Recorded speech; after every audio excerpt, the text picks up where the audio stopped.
Remember when you used to go to game stores physically just to buy a new single player game that you really, really wanted? Do you remember buying games that you knew will keep you busy for hours and hours? On today's video, we're going to be looking at why games will not be the same ever again, like back in the day when you used to buy physical copies of games and when online games went too mainstream.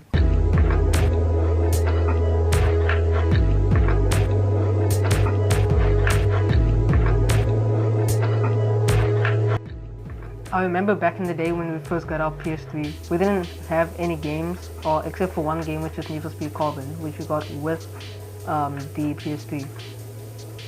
Now it took us a few years to get a very decent and large catalog, but at least we got a few very good games to start off our gaming journey.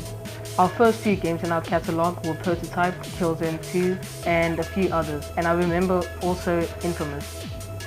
And honestly, Infamous was one of the most impressive games I've ever seen. I mean, still looking at the game today, it just gets me very nostalgic. And the thing about the first Infamous, it gave me this feeling that I can't exactly explain. It was just such a unique feeling, and I just love that game to death. That's why it's one of the whole series. Actually, is my favorite game series of all time, or one of my favorite game series of all time. During these days, not a lot of people had good internet, so we had to go physically to a game store and buy a good game that you know would keep you busy for hours, or even buy the latest hit or single player game. Though online gaming was getting into the mainstream, single player games were still the best games you could get and would just blow your mind, especially with the new visuals since it was a new generation. Though it was hard to develop games for the PS3, but at least Xbox 360 and the PC still had some very, very good games. Though some were exclusive to each console, such as Uncharted being exclusive to PlayStation, Gears of War being exclusive to Xbox, and so on and so forth. And just buying a game would just get you super excited because you would buy it physically, you would look at the game's artwork and the box, and you would just pop it into your system and you would have such a good time. It was until later where you could buy your games online, meaning you could download your games by purchasing it on the PlayStation Store or on Xbox Live. This was new, as PC did this for quite some time, but to consoles this was a whole new thing. Downloading and purchasing your game from home on your system. This was mind-blowing at the time. But these days it's developed so much that that's all we do. We don't go to the stores and buy actual physical copies. We download digital releases, and that's pretty much how it is these days. But I still enjoy going to game stores and physically buying a copy of a game that I really, really want. Like recently when Borderlands came out, Borderlands 3, day 2 I bought the physical copy because I bought it with my own money and I'm very happy. And it just gives me nostalgia just buying a game from the box. And back in the early days of online multiplayer, now going to the mainstream, there weren't much microtransactions. In fact, last gen, back on the PS3, Xbox 360, and even PS2, microtransactions was a very, very rare thing. And in terms of rare as well, this was a very bad rare. So back then there wasn't a thing called pay to win. It was more like grind to win. So if you weren't online that much and your friends had much higher gear and were higher levels than you, well, you couldn't buy your way up. So you had to grind. So that meant weeks of just playing that same game. So that felt more rewarding and challenging back then. But these days you can just pay to get the better stuff and pay for seasonal passes such as battle passes. Back then there was no such thing as battle passes. There weren't even in-game currency that much as well. So you just had to grind and have fun. That was what online multiplayer was all about. Until things started getting competitive, then they started adding in-game currency. But in terms of online multiplayer, it's gone such a long way, just to being a thing of playing with your friends, to competitiveness, and now to esports, meaning that it's an electronic sport that you can actually have a full-time job on. So that means the developers have to make money some way, especially with free-to-play games these days, where there's microtransactions almost everywhere you go, except for games like Warframe, where they try to keep it slightly humble, and they aren't as much, but they do advertise a few things that cost with microtransactions.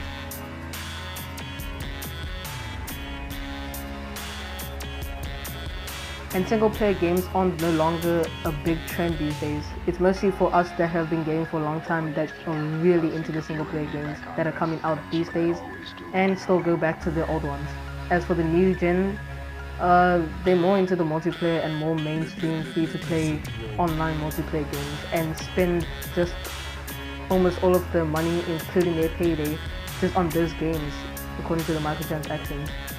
This is very sad, and this is, to me, is a very underwhelming evolution of gaming, since single player is almost dying, but to a lot of us it isn't, because there's still a lot of good hits, such as The Last of Us Part 2, which has been delayed, but it's still coming soon, Death Stranding, and other single player games that we just wish to have this adventure.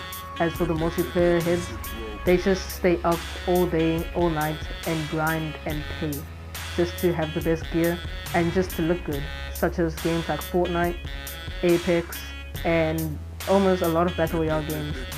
And with Call of Duty heads, well, it's mostly just pay to get the best guns and just pay to win. And this generation, I feel like single player games aren't made the way they were back in the day. Because I remember back on the PS3, there were a lot of single player games that I would spend all my time on. And I would wait for my mom to tell me to take a break because I would just love and play these games all the time. They never got me bored. But I feel like this generation, these games are rushed, and I feel like I just get bored of them within an hour to 2 hours, especially games like multiplayer games. But when it comes to racing games, I feel like they win this generation because to me they don't make me bored, but other single player games such as shooters, I think also keep me more, gripped to the controller, such as games like Detroit Become Human or games like Hitman, and other sandbox games. But when it comes to multiplayer games, I feel like only playing for an hour and a half to 2 hours, and then I get off and then I do something else because it gets me very bored. And some other games that have been made this generation also, they make me wonder, like, how did they do it back then? How did they do it during the PS2 original Xbox and the PS3 times and the Xbox 360 times? Because those games just never got me bored. Especially with games like PlayStation Home, which wasn't really a game, was more of a social application. Those games never got me bored. But then I see games like Nebula Realm and I'll play for like 20 to 15 minutes and I'll be done. Or I'd play games like Call of Duty and I would just feel like, I've had enough.